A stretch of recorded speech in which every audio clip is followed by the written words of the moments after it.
Okay. All right. So Bless you. Bless you, bless you. let's break down some basics real quick. I'm going to go over some of the things I want you to bear in mind for how you stand and how you hold your sword when you're going through various parries and such. So I grab my wonderful assistant Jubei. All praise to Jubei. Jebs, go ahead and give me your unguard. Now something I want to point out here is how you hold your sword in both the unguard, and this is just a training guard, you know I fight low guard, there's other options, but both an unguard and a parry 6, strong side parry. Now I'm going to adjust Jubei and I'm going to show you why. So first, I'm going to adjust how you hold the sword, just like that. Perfect. Make sure that lines up with your elbow, right? And you know where to put the tip, right between their eyes, right on their forehead. Hold my There you go. So now when he's holding his sword like this, and I'm facing him straight on from here, right? And I throw my shot at his arm from my straight position, as long as his edge is out, my blade goes past his, and his aligns perfectly with a counter strike, right? Your arm okay?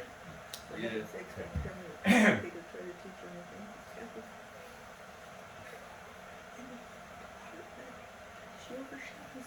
So this is that basic on guard position. Again, the reason for this, with the edge out's important, right? Is when I throw that straight shot right in. No, don't tuck your elbow in. Keep your wrist out. Right? That's the trick.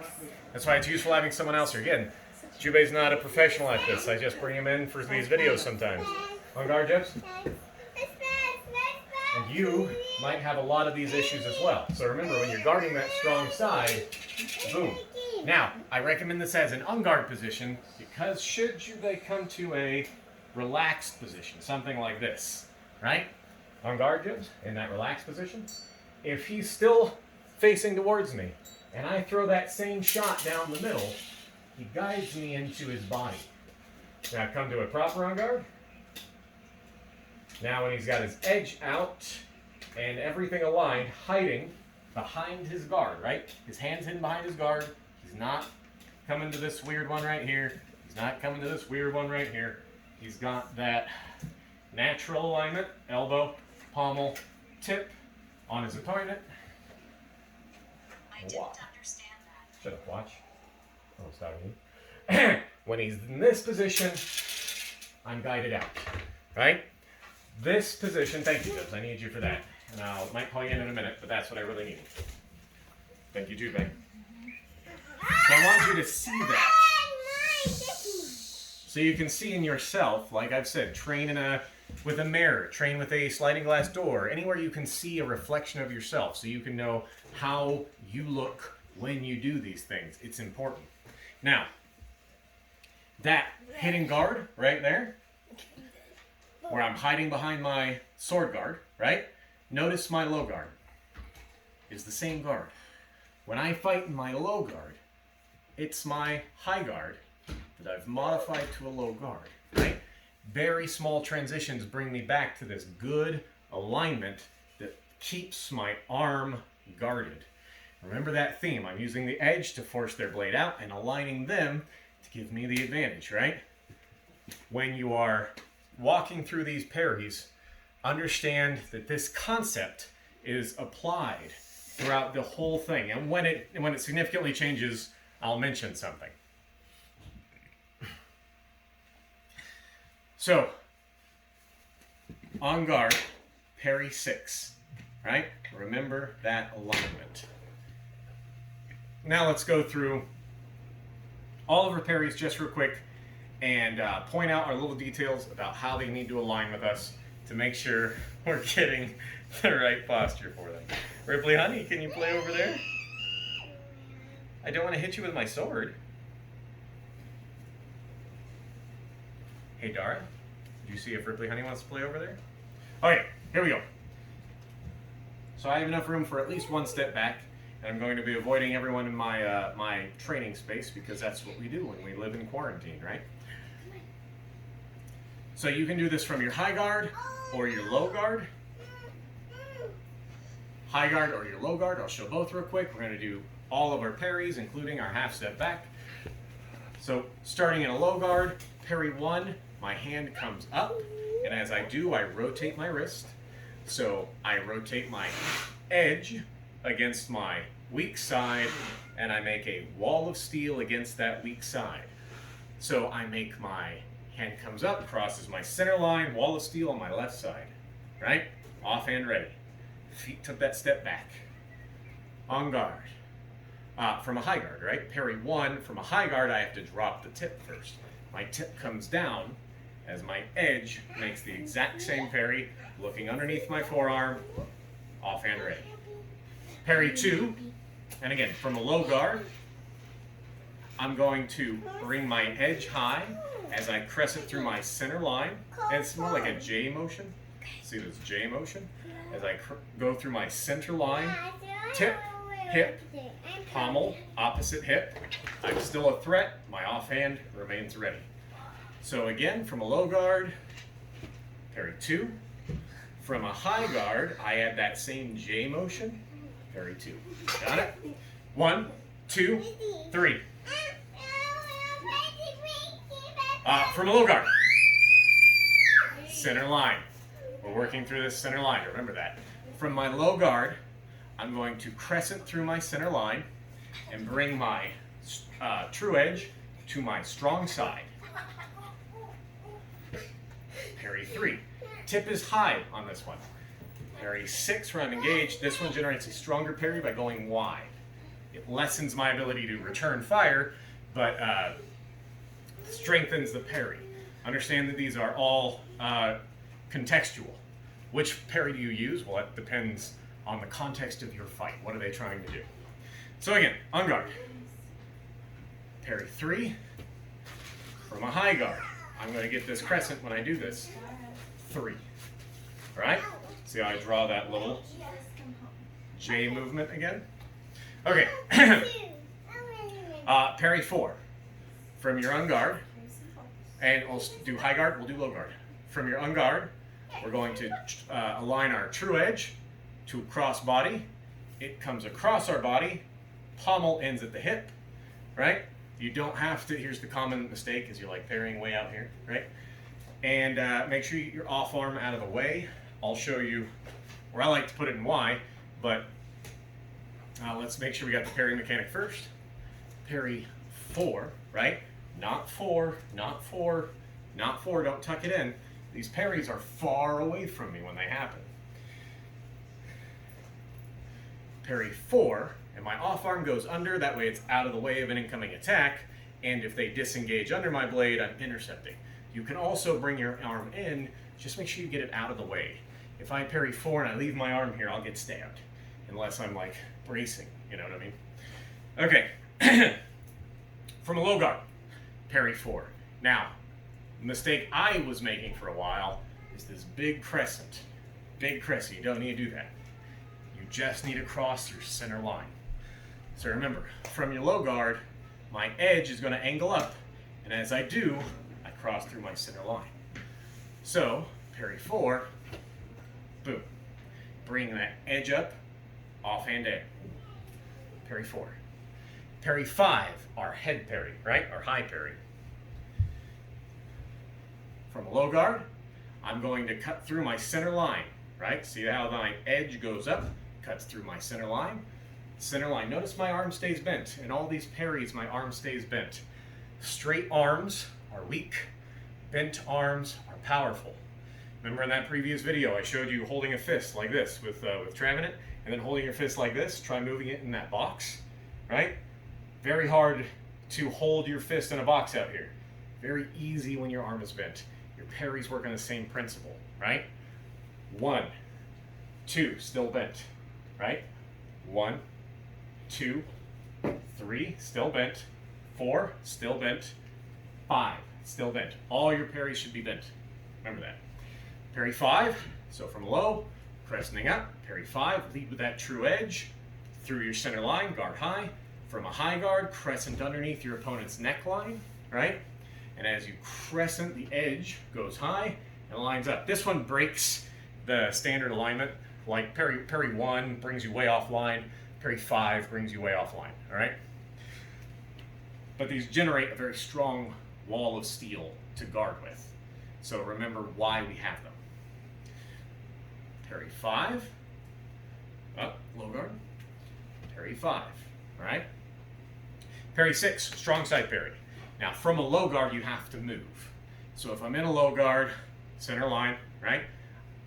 Parry 6, offhand I like to put under. So if they disengage under my blade, I've already put a block barrier there. From an already existing high guard, you can crescent to grab an incoming center shot, and I'll show you. But also, if someone's just aiming at your arm, just make sure your edge, true edge, is angled out. For example, true edge out, offhand down. Boom. Just remember that emphasis. Adding the crescent, because if someone's coming kind of on this right side, you can still get under their blade using that disengage movement, right? Disengage out. Forcing them out. Okay. 4, 5, 6. Oh, and 6. Not straight, not back, bent about that far away from you, right? You want to be about that far away. Bam. Okay. 7. Strong side leg parry, right? From a high guard, this is easier to see in a high guard, I'm going to go through my center line, drawing that half moon crescent shape, and ending at my knee level, okay? You don't need to parry floor. Make sure you end at that knee level. From a high guard, I crescent through, stop at my knee. Now look at this alignment. I am not over my leg. I am not wicked outside of my body. I am where you shake someone's hand. Just relax, just relax. Raise your arm up to shake someone's hand. You don't do it like this. You don't do it like this. There's no crazy additional movement. Your arm sits in this natural angle, right? So watch this. Handshake, add the sword, boom, I'm at that ideal angle. I'm not over my leg, I'm not wicked outside. I'm right there. Fencing should follow your natural body mechanics. That's something I love about this art, is I'm not asking you to put yourself in a position your body was never meant to be in, right? These are all natural for you. So again, 7, from my high guard. My tip draws that crescent and stops at my knee. My off arm comes on top in case they disengage. 7. Now from a low guard, I like to add a circle to this parry so I can gather a blade that's incoming, right? And again, someone just aimed for the outside of my leg, like 6, I can just force them out if I'm already in a low guard. But often they'll aim for the inside right here, so coming across their blade. Coming, and then we'll do 8 next, but yeah. Coming across their blade, boom. This is also used aggressively to bind their blade in the low guard. Low guard, making that crescent motion, offhand guards on top. Parry 8, cross body low. Cross body low.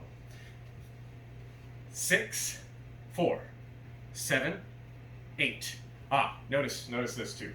7, boom. Look at that bent arm still. I am not extending my arm. Bent arm. Boom. A lot of power here. Allows me to renegotiate into that lunge very easily. And also I can force their blade around because I have a bent arm. On guard. 7, right? Now we're going to do 8, cross body low. My edge leads it again, and I come across. Through my center line, boom, across. You do the Hadoken handshake, because again, if they're disengaging around, I want my hand there to guard against that incoming sword. So from a high guard, parry 8.